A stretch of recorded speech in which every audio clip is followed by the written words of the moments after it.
Good morning students. Welcome back to our next class. Today's class I will explain previous theorem continuation. Previous theorem is having the 3 points. In that 3 points I already explained the first one.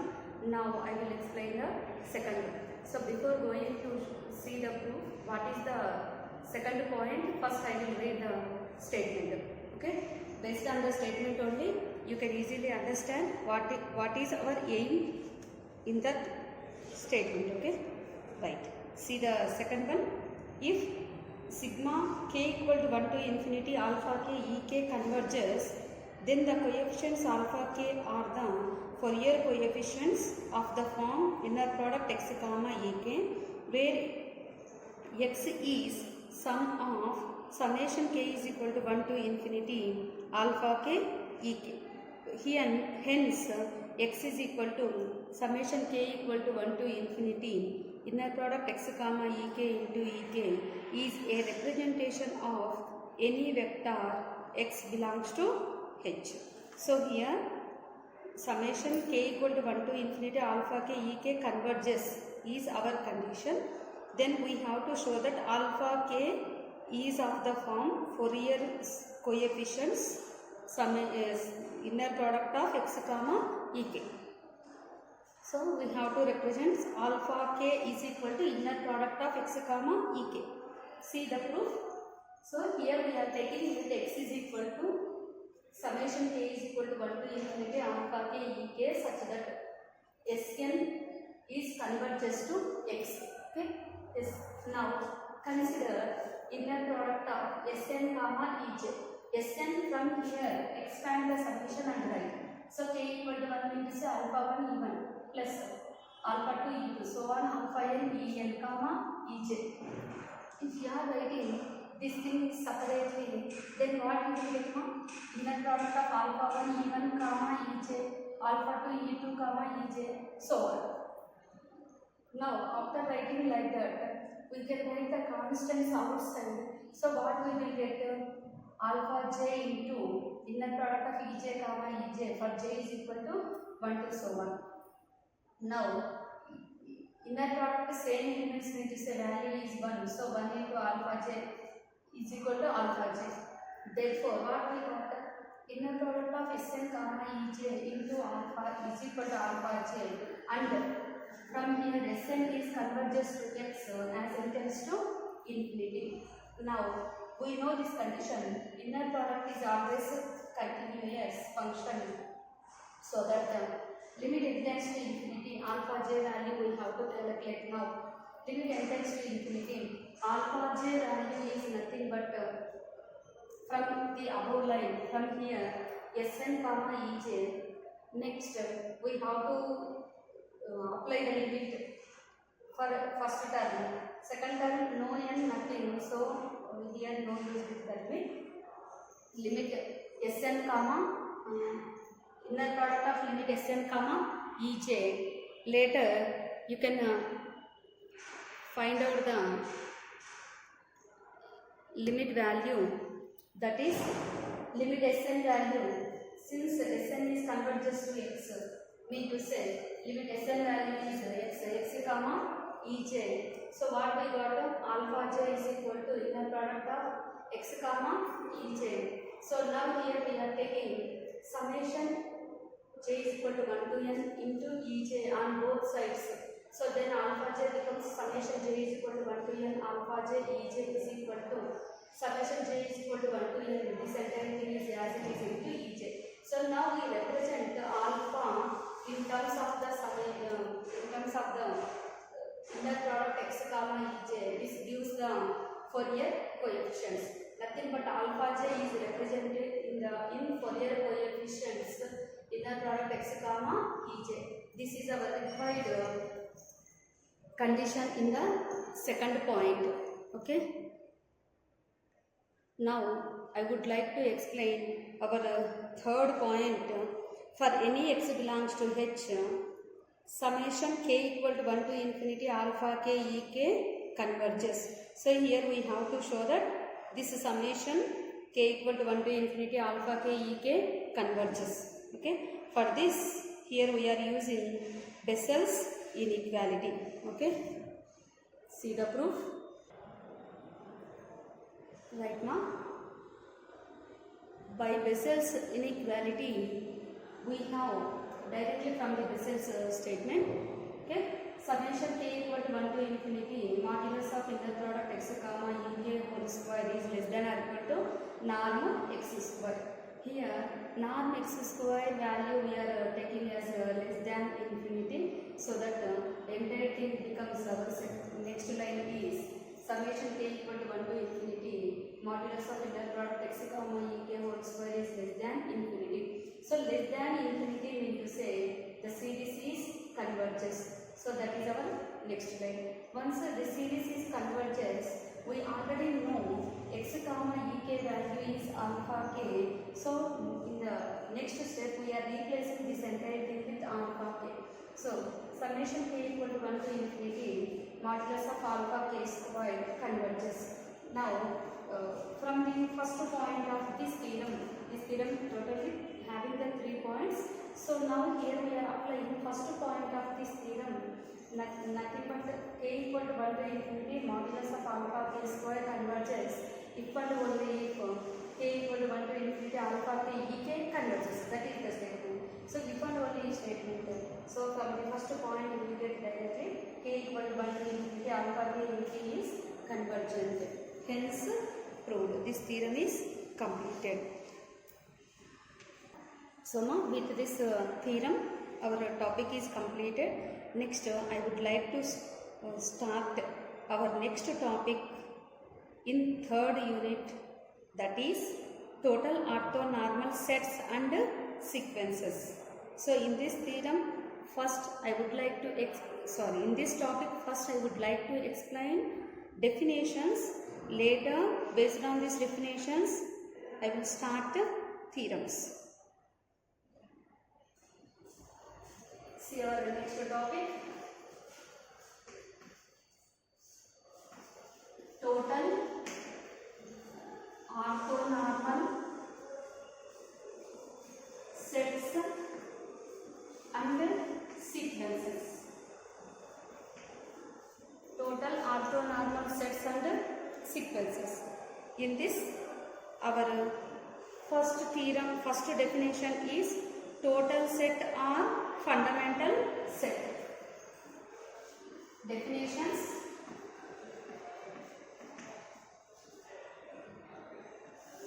First one, total set or fundamental set. Total set or fundamental set. Very important and useful definitions for short answers. No? See the definition. A subset M of inner product space X is said to be total set or fundamental set if span of M is dense in X. Span of M is dense in X. Here we are taking M is subset of inner product space X. Then this M is said to be total set or fundamental set if, what is the condition? Span of M is dense in X. Okay. Here we have denoted this span of M is denoted with L of M. Dense means to say its closure is equal to which side it is dense? X. So the span of M is dense in X. L of M whole bar is equal to X. This is the total set or fundamental set definition. Okay. Right now see. A subset M of an inner product space X is said to be total set or fundamental set if the span of M is dense in X.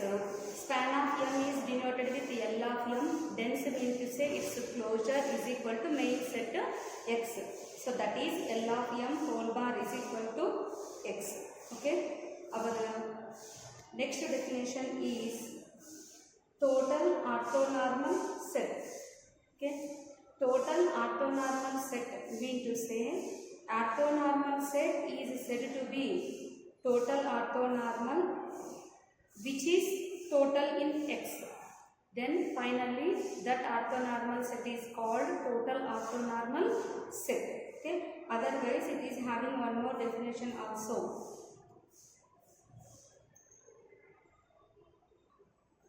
Right. Our next definition, total orthonormal set. This is the first one. Second definition is total orthonormal set. So here an orthonormal set is said to be an orthonormal set in an inner product space which is total, then call it as total orthonormal set. So here an orthonormal set in an inner product space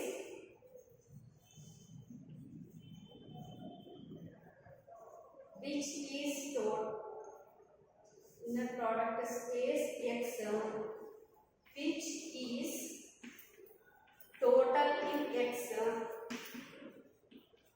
is called total orthonormal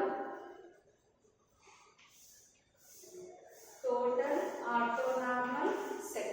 This is one definition.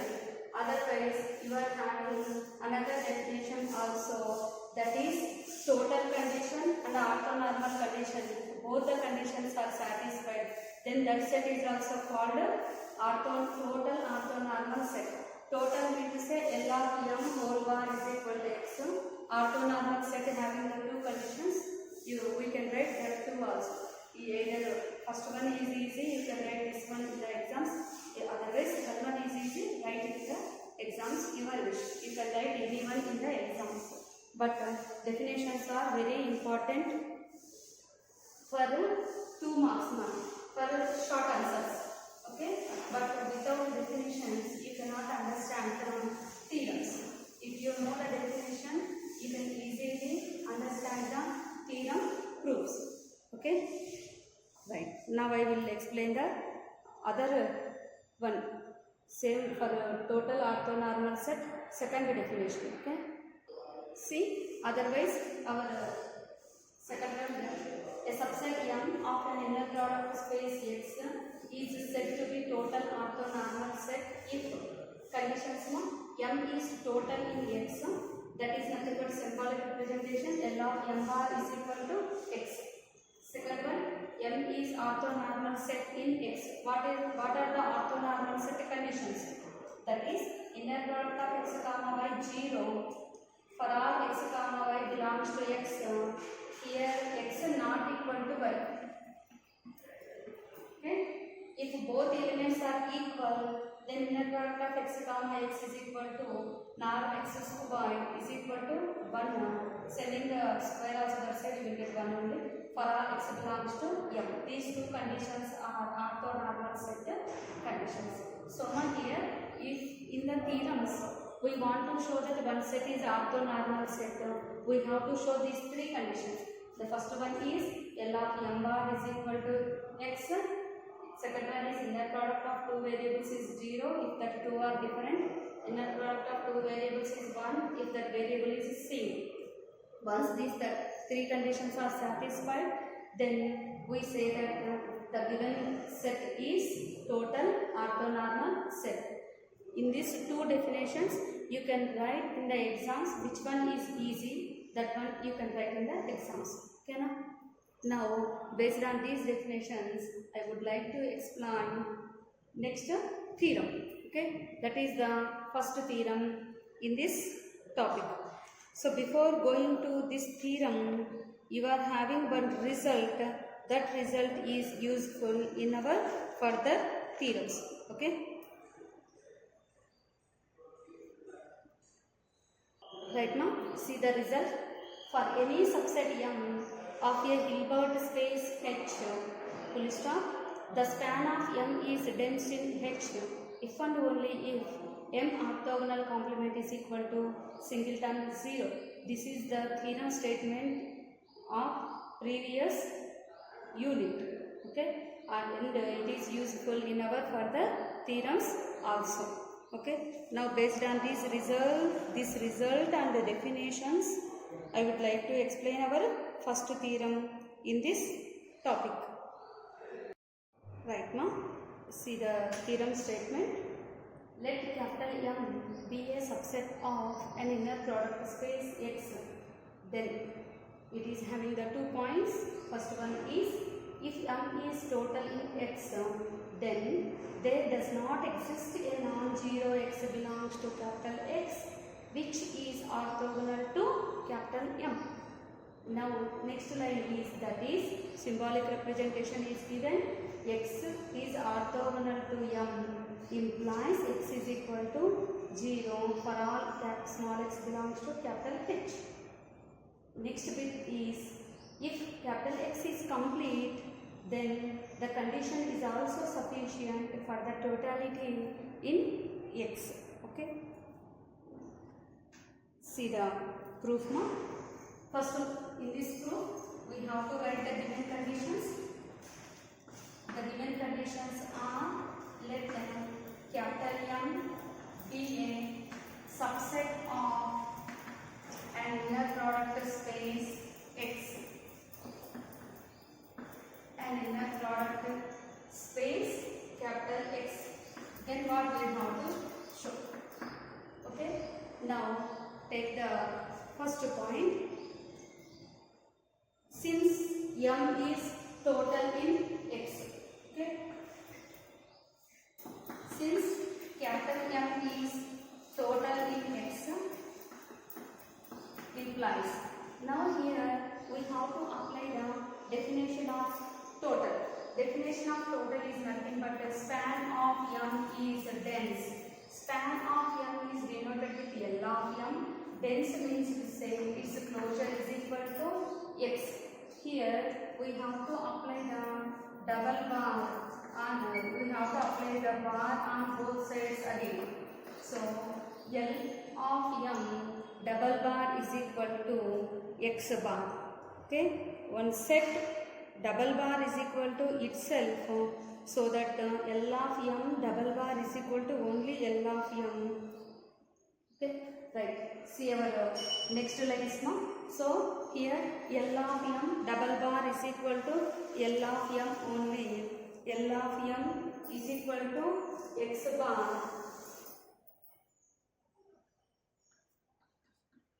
X bar. Next line. Since X bar is equal to H, so that here since bar. Since X bar is equal to H, so we have to replace X bar with H. Then our next line is L of M is equal to H. Now here we have to apply bar on both sides. Our next line is L of M whole bar is equal to H bar. Next line is L of M whole bar is equal to H bar is nothing but H. L of M whole bar is equal to H. So L of M whole bar is nothing but a span of M is dense in H.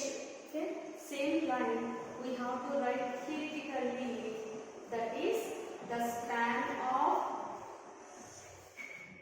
M is L of M nothing but a span of M, bar is nothing but dense in which second it is equal to H, so that it is dense in H. Okay. Then by the known theorem, what is the known theorem? Then by known theorem is nothing but our result, previous result note point. From that span of M is dense in H if and only if m orthogonal complement is equal to singleton 0. So by that result we'll get here m orthogonal complement is equal to singleton 0. Okay. Now what we got in here, m orthogonal complement is equal to singleton 0.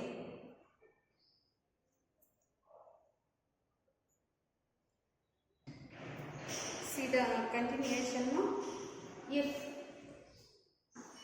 x is orthogonal to m, okay, then by the definition of orthogonality, this element x belongs to m orthogonal complement. So x belongs to m orthogonal complement. M orthogonal complement is equal to singleton 0. What are it may be the elements of orthogonal complement, m orthogonal complement? All values goes to 0. So now the elements of this set is x. So that x is equal to 0. See our statement. If m is total, then what we have to show that there does not exist a non-zero x. So no chance to exist non-zero x. For suppose if x is exist, compulsory that x value goes to 0 only. Same thing we got now. So there does not exist any non-zero elements. There exist only 0 elements. This is our required first point. Is it clear?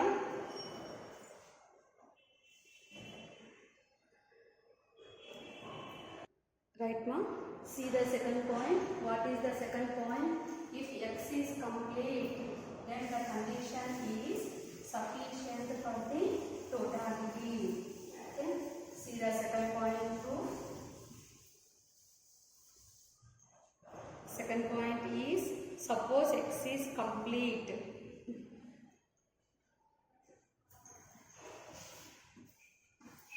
Suppose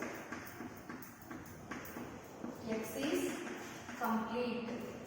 Okay. Now we already given in the statement x is inner product space.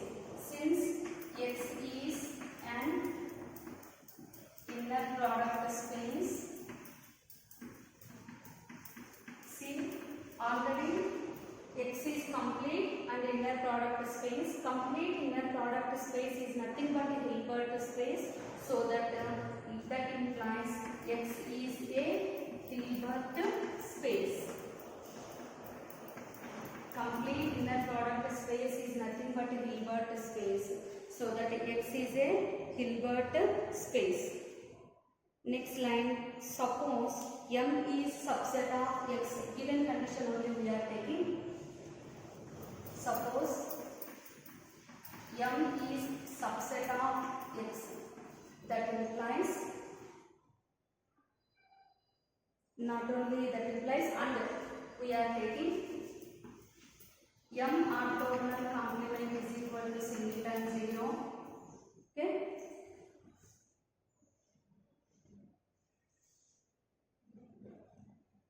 M orthogonal complement is equal to singleton 0.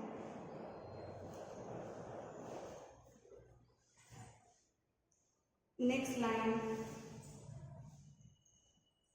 So m orthogonal complement is equal to singleton 0. By applying that result, compulsory span of m is dense in the H.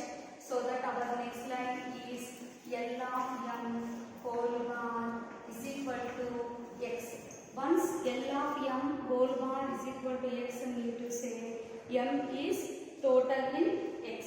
So that our next line is hence m is total in x. Is it clear? So this is our second point. Very simple. Suppose the given condition x is complete. Okay. Now we have to check the condition for totality, total set condition. For this, x is already inner product space from the first line of the statement. We know that complete inner product space is a Hilbert space. So that x is a Hilbert space. Now, suppose m is subset of x and m orthogonal complement is equal to singleton 0. Later by the known theorem, that is nothing but our result.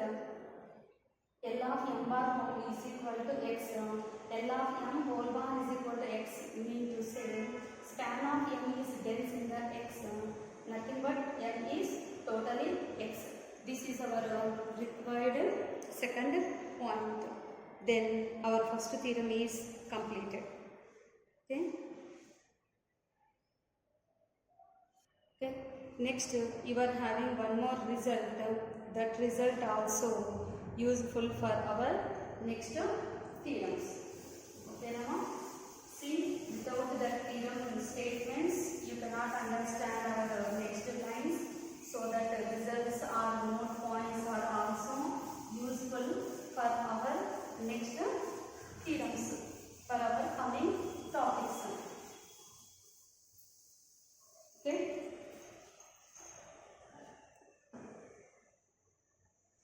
See the result. For any small x in an inner product space capital X, we can have at most countable many non-zero Fourier coefficients inner product x comma ek with respect to the normal family, with respect to the orthonormal family ek. Need to say here, for any element x in the inner product space capital X, we have at most, means almost on the countable non-zero Fourier coefficients. No chance for zero values, zero vectors, zero Fourier coefficients. Fourier coefficients are inner product x comma ek is compulsory. Not only non-zero Fourier coefficient with respect to particular family, with respect to the orthonormal family ek. So mean to say all these Fourier coefficients are non-zeros with respect to the orthonormal family ek. Now I would like to explain our next definition, Parseval's relation or Parseval's equation, very important for short answer. Our next definition, Parseval's relation or Parseval's equation. See, let set ek is an orthonormal sequence in an inner product space X. Then the relation norm x squared is equal to summation over k modulus of inner product x comma ek whole squared. So what is the relation? Norm x square is equal to summation modulus inner product x comma ek whole square for all small x belongs to capital X. This relation is called Parseval's relation or Parseval's equation. So what is the ek? Ek is an orthonormal sequence in an inner product space X. Then this relation is satisfied. Then this is called Parseval's relation or Parseval's equation. See, let ek, k belongs to I, is an orthonormal sequence in an inner product space X. In an inner product space X. Full stop. Then the relation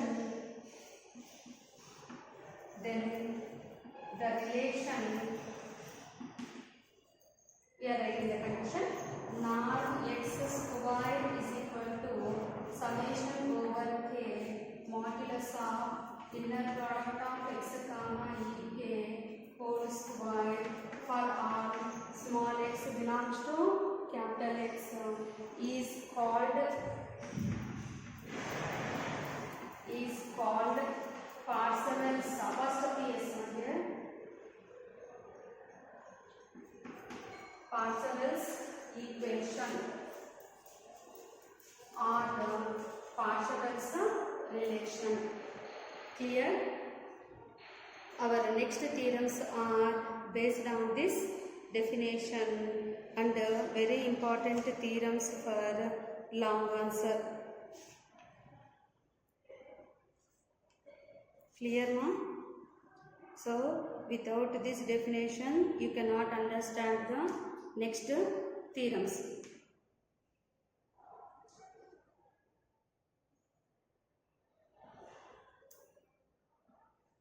So in this topic till now you got 3 definitions.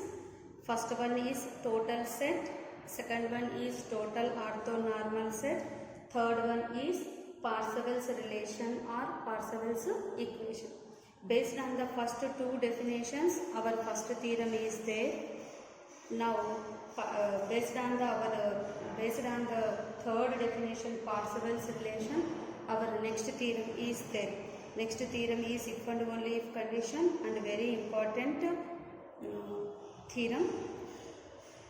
I will explain this theorem in the next class. Okay.